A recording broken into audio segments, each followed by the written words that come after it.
जय हिंद दोस्तों। मैं सूबेदार मेजर SP सिंह गोसल साबका सैनिक संघर्ष कमेटी नेशनल एडवाइजर। मैं आज अपने साबका सैनिक भाइयों को अपील करनी चाहता हूँ कि ये जो ORP सेकंड रिवीजन हुआ है, टेबल भी बन गए, सर्कुलर भी 566 नंबर आउट हो गया।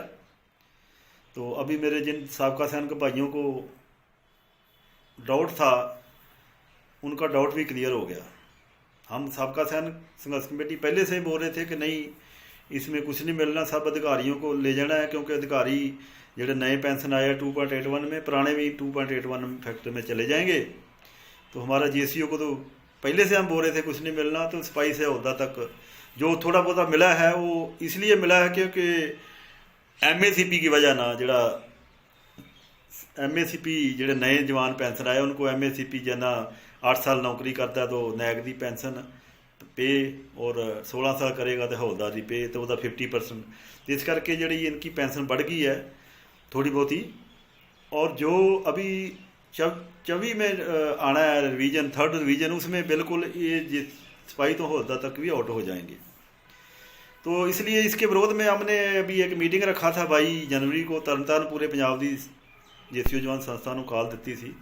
तो ਉਹਦੇ ਵਿੱਚ ਜਿਹੜਾ ਇਹੋ निर्णय लिया कि 20 फरवरी ਨੂੰ ਜਿਹੜਾ जंतर मंतर ਤੇ प्रोटेस्ट करना है, कंटिन्यू धरना देना है। पूरे साबका सैनिक देश, पूरे दूसरे स्टेटों की जथेबंदियों का भी हमारे को समर्थन है, उनसे भी बातचीत करके ही ये प्रोग्राम रखा गया।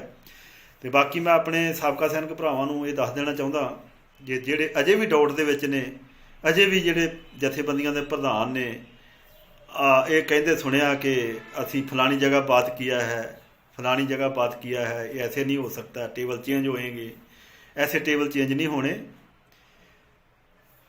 फ़ोन पे बात करने से, किसी अधिकारी से बात करने से कुछ नहीं होना जब तक हम संघर्ष नहीं करेंगे। कई मेरे साबका सैनिक कहते हैं कि अभी जो होना था हो गया, अभी कुछ नहीं होना, सरकार नहीं मानने वाली। तो सरकार तो वो ऐसे लोग उस टाइम भी कहते थे जब किसानों का धरना लगा था कि ये सरकार नहीं मानने वाली।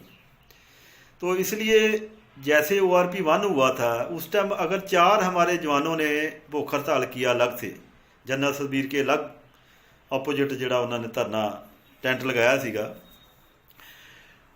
उन्होंने RTI पा के सरकार से, डिफेंस मिनिस्ट्री से जवाब मांगा था कि दसो कि हमारे को कितनी पेंशन बढ़ रही है। इसमें अप्रैल में टेबल तैयार हो गए थे एक दफ़ा।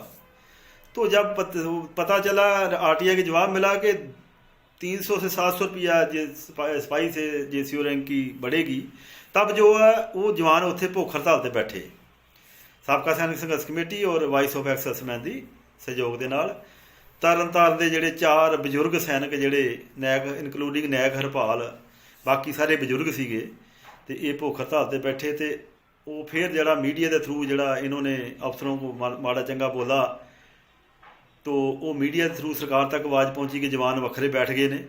तद जरा दोबारा टेबल चेंज हुए, तो तब जरा वा जो भी बढ़ी उस टाइम पेंशन, दोबारा टेबल बने। अगर उस टाइम 4 जवान बैठ के तुम्हारे 300 से 700 से बढ़ा के 1,500, 2,000, 3,000 तक बढ़ी सिपाही की पेंशन, नैग की पेंशन है, GSU की तो उस टाइम ही बिल्कुल मामूली पेंशन बढ़ी थी। तो अभी जैसे हम 14 नवंबर को संघर्ष किया है, काफ़ी हज़ारों के हिसाब से उत्थे साबका सैनिक पहुँचे, पर फिर भी जितने पहुँचने चाहिए नहीं पहुँचे थे, क्योंकि अभी भी हमारे साबका सैनिकों को डाउट था कि नहीं, जब तक टेबल नहीं आएगा तब तक। अभी टेबल भी आ गए, सर्कुलर भी निकल गया 566। अभी कई मेरे ਜਿਹੜੇ ਜਥੇਬੰਦੀਆਂ ਦੇ ਪ੍ਰਧਾਨ ਨੇ ਜਿਹੜੇ अजे भी अफसरां की गल मानते हैं, अजे भी उन्होंने डाउट है, अजे भी उन्होंने अं वीडियो सुनिया ने कि नहीं, मैंने बात किया है फलानी जगह, ये ऐसे नहीं होगा, मिनिस्ट्री में हमने भेज दिए हैं वीडियो। अभी वीडियो भेजने से कुछ नहीं होना, अभी तो संघर्ष करना पड़ेगा। इसलिए हमने 20 फरवरी का टाइम दिया है। पूरे देश दियाँ जथेबंदियां नूं मतलब साढ़े वालों बेनती है, उन्होंने सहयोग नाल ही वैसे कर रहे हैं असीं, पर फिर भी पूरे पंजाब दियाँ जिन्नियां भी 22-23 जथेबंदियां GSU जवानों नूं, उन्होंने भी साडी हथ जोड़ के बेनती है कि अपने गिले सिके छड्डो। मंजिल तो हमारी एक ही है, ठीक है। हमारा जिहड़ा अलग अलग जथेबंदियां ने, उन्होंने अलग अलग जोड़े इशू तो बराबर ही है तकरीबन, पर भेदभाव ने। असीं उन्होंने बेनती करते कि अपने भेदभाव छड्डो तो आओ। असीं पहले से ही बोल रहे थे कि आगे लगो, कोई भी ऐसी संस्था जी नेशनल लेवल की या स्टेट लेवल की वो आगे लगे, हम उनके पीछे हैं। लेकिन किसी संस्था ने पहल नहीं किया, तो इसलिए हमारे को पहल करनी पड़ी, तो हमने जड़ा ये प्रोग्राम उलीक्या है। अभी ये समझो कि लास्ट संघर्ष होएगा, अगर ये संघर्ष हम जीतते हैं तो बढ़िया, नहीं तो फिर जथेबंदियां बनाने का कोई फायदा नहीं। अपने अपने घरों में बैठो तो पूजा करो, पाठ पूजा करो तो अपना टाइम पास करो। जो बाबे नानक के फलसफे के मुताबिक जिथे भी ਵਧੀਕੀ ਹੁੰਦੀ ਆ समाज ਦੇ ਵਿੱਚ ਜਾਂ ਸਰਕਾਰਾਂ ਕਰਦੀਆਂ ਨੇ, अगर हम आवाज़ नहीं उठाते तो समझ लो फिर सानू गुरुद्वारे मंदिरों के जाने का भी कोई फायदा नहीं। क्योंकि साडे गुरुआं ने यही सिखाया कि जिथे भी तुहाडे नाल ਵਧੀਕੀ ਹੁੰਦੀ आ, इनजस्टिस ਹੁੰਦੀ आ, ਉਹਦੇ अगेंस्ट आवाज़ उठाओ। जिवें किसानां ने आवाज़ उठाई सी, ਉਹ संघर्ष किया, ਉਹ जित्तिया।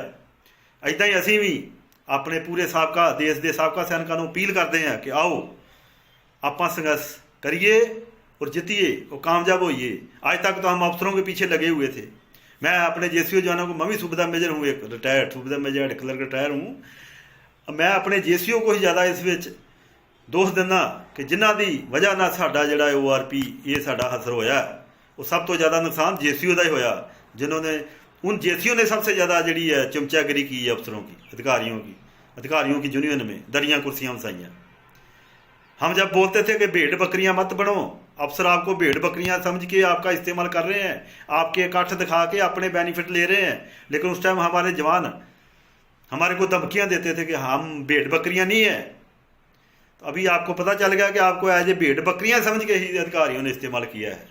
अभी भी आपका दिमाग नहीं खुला, अभी भी आपका जड़ा जो धोखा हुआ है, अगर अभी भी आप जागरूक नहीं होगे तो फिर तो मुश्किल है। फिर बैठ जाओ घरों में, जथेबंदियां के प्रधान चेयरमैन बनने की कोई जरूरत नहीं है। असी पूरे देश के साबका सैनिकों को अपील करते हैं कि तुसीं अपने प्रधानों को पुछो भी ये जथेबंदियां काहदे वास्ते बनाईयां ने।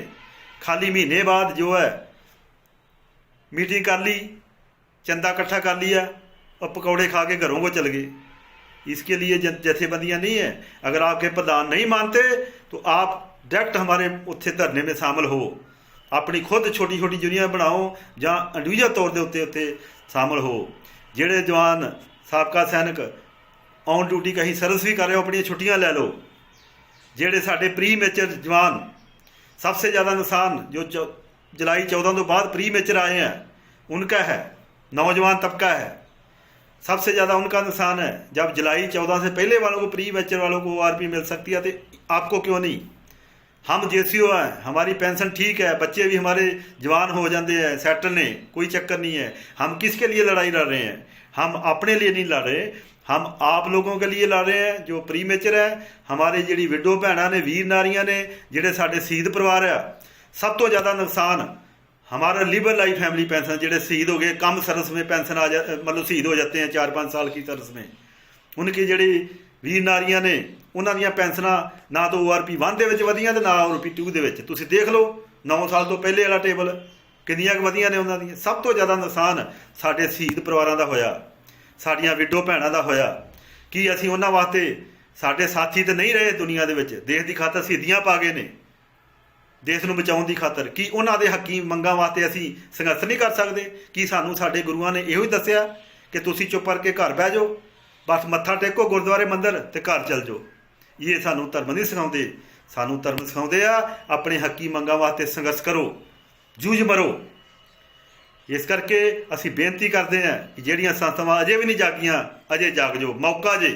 नहीं तो जिहड़े तुहाडी जथेबंदियां दे तुसीं प्रधान बड़े फिरदे हो, ज़्यादातर सूबेदार, ऑनरी लैफ्टिनेंट कैप्टन, तुहानूं ये तुहाडे साथी ही, तुहाडे मैंबर ही कोसणगे। बाकी मैं लास्ट दे विच फिर दोबारा यही कहना चाहूँगा, पूरे देश के साबका सैनिकों को हाथ जोड़ के बेनती करूँगा कि ये जो 20 फरवरी वाला धरना प्रदर्शन है, इसमें अगर हम कामयाब नहीं होते, हमारा जेसीओ जवान साथ नहीं देते, तो हम साबका सैनिक संघर्ष कमेटी कब तक संघर्ष लड़ेंगे? हम ही जेड़ा मराल डाउन करके हमारे अपने घरों में बैठ जाएंगे और हम जेड़ा हमारे जेड़े साबका सैनिक संघर्ष कमेटी जो 10 साल से जेसीओ जवानों के हकी मंगों के लिए संघर्ष कर रही है, तो हम भी अपने घरों में बैठ जाएंगे और बाद में कोई भी ऐसी संस्था दोबारा मौका नहीं मिलेगा संघर्ष करने का। ये लास्ट संघर्ष है।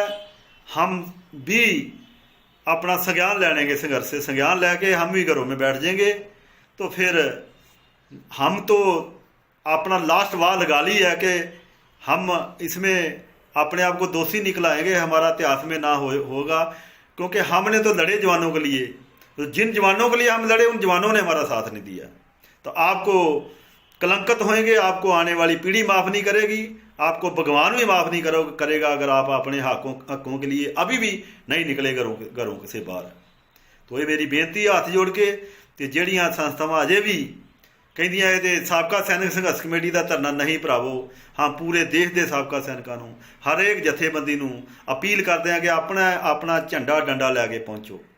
हम अपना साबका सैनिक संघर्ष कमेटी का नाम नहीं लेंगे, अगर पेंशन बढ़ेगी तो सबकी बढ़ेगी, ना कि साबका सैनिक संघर्ष कमेटी की खाली बढ़ेगी। इस करके हम पूरे देश के साबका सैनिकों के लिए, हम अपने लिए लड़े, हम अपनी वीर नारियां बिड्डो भैणा, अपने प्री मेचर जोड़े जवान आए हैं जोड़े 14 तो बाद, उनके लिए हम संघर्ष कर रहे हैं। हम तो हमारे तो बच्चे पढ़े लिखे हैं, सब सैटल है, वेल सैटल है, सानू नहीं, हम बाबे नानक के फलसफे के मुताबिक अपना जोड़ा संघर्ष लड़ रहे हैं, ना कि अपने लिए लड़ रहे हैं।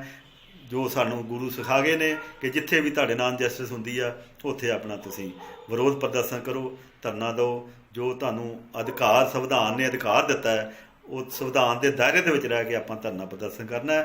तो मैं फिर दोबारा कहूँगा, अगर 4 जवान 15 दे विच धरने ते बह के तुहाडीआं पेंशनां जिहड़ियां वधा सकदे ने, ORP रिवीजन का टेबल चेंज करा सकते हैं, अभी जब हम लखा के हिसाब से उत्थे पहुँचांगे तो क्यों नहीं सरकार झुकेगी, क्योंकि अभी इलैक्शन आने वाली है, सरकार वोट बैंक देखती है। हम 97% JCO जवान है, वो 3% अधिकारी हैं, लेकिन 3% अधिकारी जिहड़ा सानू इस्तेमाल करके जिहड़ा जिन्ना भी साडा पैसा ORP के लिए अलॉट किया सरकार ने, वह 97% हिस्सा अधिकारी ले गए और सानू 97% JCO जवानों 3% वह हिस्सा मिले। तुसीं आपे अंदाज़ा लगा लो कि प्री मेचर वाले निकल गए जो 70-75%, जैसे हमारे प्राइम मिनिस्टर ने भी बोला कि 76-75% प्री मेचर आ जाते हैं, तो बाकी कौन से रह गए?